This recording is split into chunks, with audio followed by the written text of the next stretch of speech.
Bapak Ibu sekalian, selamat berjumpa kembali dengan saya pada sesi 118 dalam serial Pembangunan sebagai Kemerdekaan.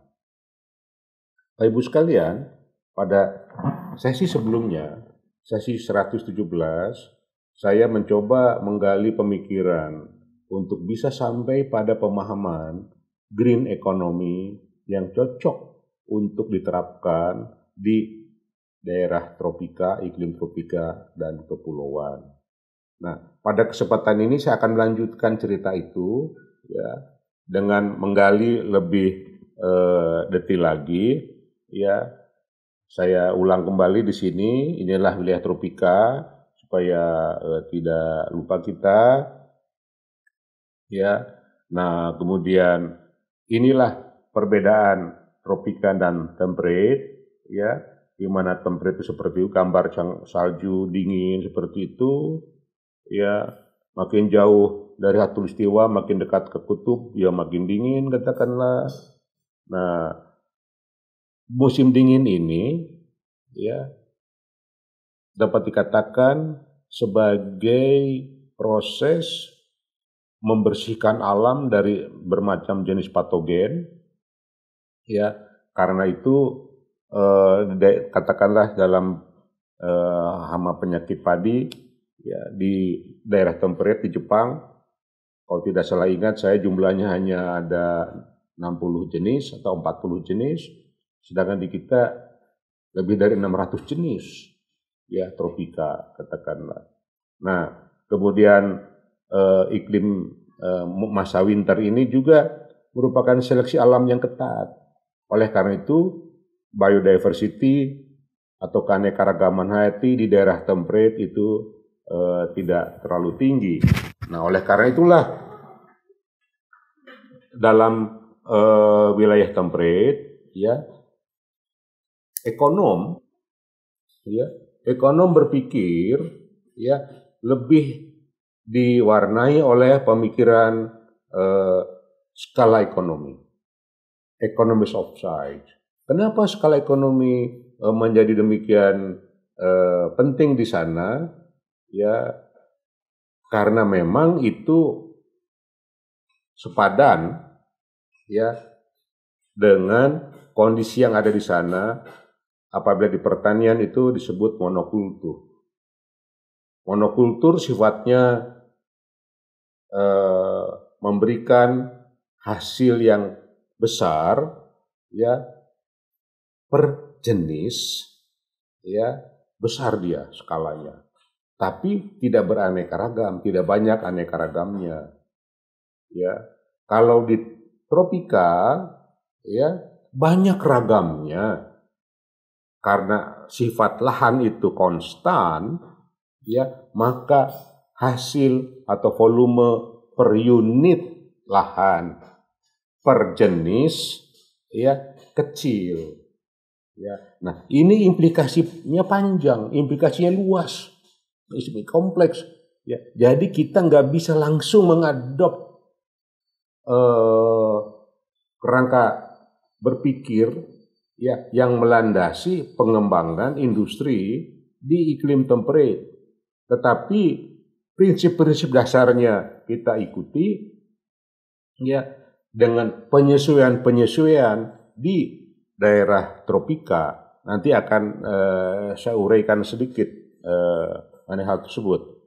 Nah, jadi inilah gambaran tropika yang kalau kita bandingkan dengan musim winter di sana, kondisinya ekstrim, di sana daun-daunnya rontok, dingin.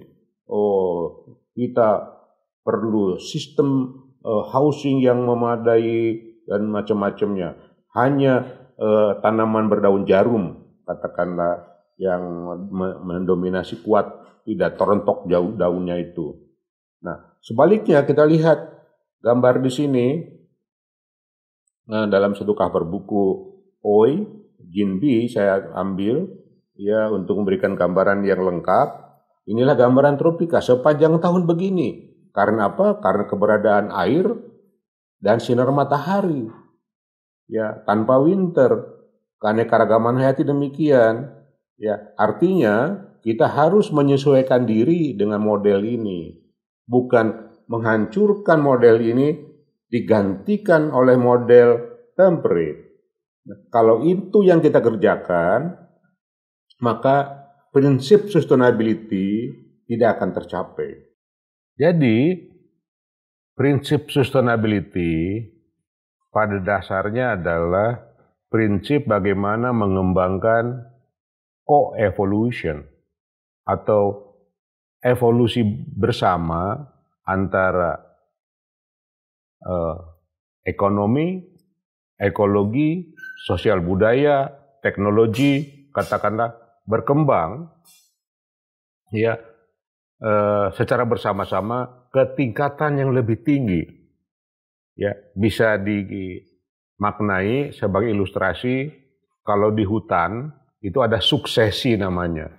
Proses suksesi sampai pada tingkat klimaks, ya, yaitu suatu dynamics yang stabil di sana. Nah, gambaran negara maju kita bisa melihat pertumbuhan negara maju juga tidak cepat karena suksesinya katakanlah sudah di sana sehingga semuanya sudah normal keadaannya. Nah, kurang lebihnya begitulah kalau kita meniru bekerjanya alam. Nah, dalam konteks tersebut, misalnya,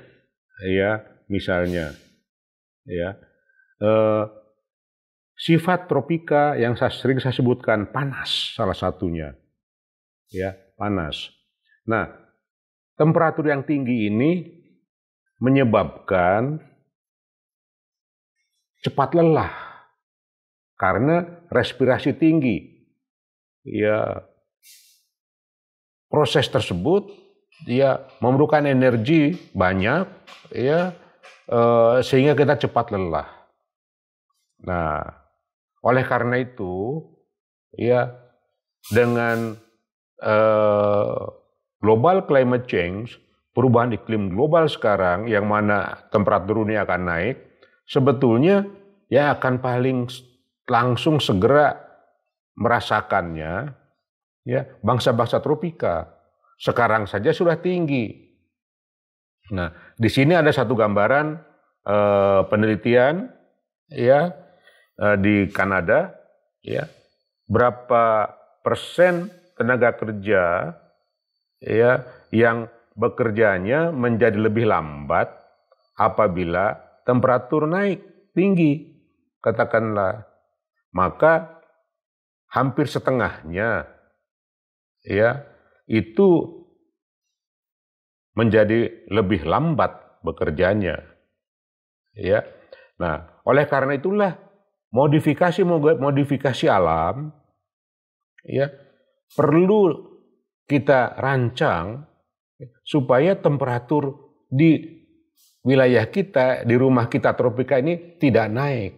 Nah, kalau hutan-hutan dibabat habis, ya kemudian sampai tingkat penutupan hutan yang bisa mempengaruhi, ya mempercepat global climate change secara global, tetapi juga bisa meningkatkan temperatur lokal. Ya, salah satu ilustrasi kalau mau coba katakanlah berkunjunglah ke tempat penggalian pasir, tidak ada vegetasi saya di situ, ya, tidak ada cover crop, semua terbuka, ya, maka kita akan mendapatkan temperatur yang tinggi di siang hari, kita akan mendapatkan polusi partikulat atau debu, ya, dan macam-macam lagi. Ya, sistem airnya juga berubah tata airnya. Ya, nah, dengan demikian, ya, kita memerlukan suatu pendekatan baru. Ya, harus kita menciptakan cara kita memanfaatkan sumber daya alam dan lingkungan ini ada pada kondisi win-win antara faktor lingkungan dengan faktor ekonomi atau sosial. Ya, Jadi kita harus menciptakan apa yang sering dinamakan oleh para analis eco-win-win innovation. Berinovasi supaya kegiatan kita tidak mengembangkan, tidak mempercepat proses global climate change atau perubahan sistem tata air, perubahan microclimate, iklim mikro yang merugikan kita. Nah, sisi lain, ya, hasil research ini terus terang sangat menarik, ya, karena ternyata, ya, temperatur yang tinggi, ya, berkorelasi negatif dengan transparansi. Nah, hipotesa saya, ya, membaca grafik ini karena sense of community kita tidak menuntut kebersamaan yang kuat, yang kohesif, sehingga terjadilah faktor-faktor sebagaimana yang saya sampaikan pada sesi sebelumnya, ya, corruption. Ya, corruption dengan transparansi, ya, itu berhubungan seperti ini, ya, transparansi tinggi, ya, korupsi rendah, ya. Nah, kurang lebih begitu. Hal lainnya yang perlu kita pikirkan juga dalam mengembangkan eco-innovation atau eco-policy, eco-regulation, katakanlah, ya, yang bersahabat, ramah lingkungan, itu ada satu hal yang sangat penting untuk kita sadari, yaitu keberadaan neglected tropical disease. Kenapa disebut neglected katanya? Karena orang tropika sendiri yang mengalami sakitnya diam saja, tidak banyak berbuat. Ya. Oleh karena itu, kalau tidak salah, para pakar dari Inggris, ya, menginisiasi memberikan nama neglected tropical disease. Penyakit-penyakit yang diabaikan, yang diignore oleh kita sendiri. Padahal menurut hasil research Tan dan kawan-kawan, ya, penyakit trichulariasis itu pada tahun 2014 ini publikasi, ya, ada 95 juta. Ascariasis atau cacing itu 90 juta. Hookworm, ya, itu juga 62 juta. Kalau dijumlahkan, ya, apalagi kalau dijumlahkan mungkin sudah lebih dari setengah, ya, bahkan hampir sama dengan penduduk Indonesia, 95 tambah 90 tambah 62 plus juta, ya, sudah sangat tinggi, ya, sudah sangat tinggi, ya. Nah, penyakit demam berdarah, ya, itu ribuan orang mati, ya, dalam setahunnya. Nah, jadi Bapak Ibu sekalian, ya, tabel ini pun harusnya bisa memberikan kepada kita suatu pemahaman bahwa kita memerlukan inovasi yang bisa mengatasi neglected tropical disease ini. Oleh karena saya sering menggunakan istilah tenaga kerja kita bukan malas, tapi lemas. Karena mereka berpenyakit. Ya. Dan kemungkinan besar saya juga jangan-jangan sudah kena itu cacing di dalam perut saya. Cacingan. Apakah hookworm atau apa. Ya. Nah, ini harus menjadi program atau perhatian kita semua. Ya. Jadi apa kesimpulan kita Bapak Ibu sekalian? Ya. Yang pertama adalah bahwa seperti yang kita ketahui, kita memiliki sifat intrinsik yang berbeda dengan iklim temperate. Sifat panas, lembab, dan basah menyebabkan daya kerja cepat lelah. Oleh karena diperlukan eco-innovation yang tidak meningkatkan temperatur. Tetap sejuk, katakanlah. Kita cari tempat sejuk, tidak lembab. Nah, bagaimana caranya? Itulah pekerjaannya R&D untuk tropika. Nah, sifat panas yang lembab daun ini menjadi proses dekomposisi cepat. Jangan biarkan proses pembusukan yang terjadi, tetapi proses penguraian. Atau bahkan kita masukkanlah teknologi fermentasi supaya kita dapatkan nilai tambah yang lebih tinggi. Ya. Kemudian keanekaragaman hayati yang tinggi menuntut cara pandang baru. Ya, dalam bidang teknologi, manajemen, serta budaya kerja yang berbeda dengan kondisi keanekaragaman hayati yang rendah. Ya, misalnya, ya kita menjembatani dari keragaman ini dengan teknologi mencampur atau blending untuk mendapatkan skala ekonomi yang tinggi, ya. Nah, jadi Bapak Ibu sekalian, ya, kita perlu mengembangkan model green economy circular, ya, dengan memanfaatkan ya energi alam untuk menjalankan industrinya. Panas, lembab, dan basah, keanekaragaman hayati menjadi sumber daya, bukan hambatan, bukan kendala. Contoh konkretnya, saya sudah